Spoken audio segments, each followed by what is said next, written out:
এয়া দেখিছেনে, নিজে খাবলৈ দুপৰীয়াৰ সাজৰ যোগাৰ কৰি আছোঁ। তাৰ মাজতে মই চাহ একাপো বনাই লৈছোঁ। পেকেটৰ চিৰা উলিয়াই লৈছোঁ খাবলৈ। পেকেটিং বস্তুবিলাক সাধাৰণতে খোৱা বেয়া, পৰাপক্ষত খাব নালাগে। ময়ো নাখাওঁ অৱশ্যে, কেতিয়াবা একো নাপালে খাওঁ।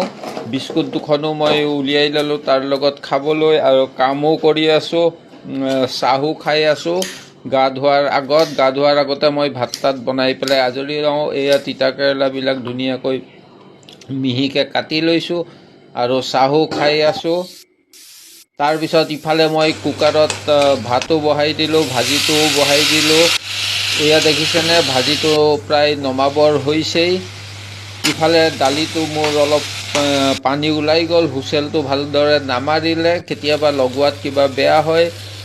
তিতা কেৰেলাখিনি হৈ গ'ল। শেষত নমাবৰ সময়ত মই ডিমা এটা তাতে ভাঙি দিলোঁ, ভাঙি লৰাই দিলোঁ, আৰু পাপৰ এখনো মই পুৰি ল'লোঁ। দুপৰীয়াৰ সাজত মগু দালি, তাতে কোমোৰা দি দিছোঁ, পোৰা পাপৰ এখন আৰু তিতা কেৰেলা ডিম মিক্স কৰি ভাজিছোঁ। ইমানেই।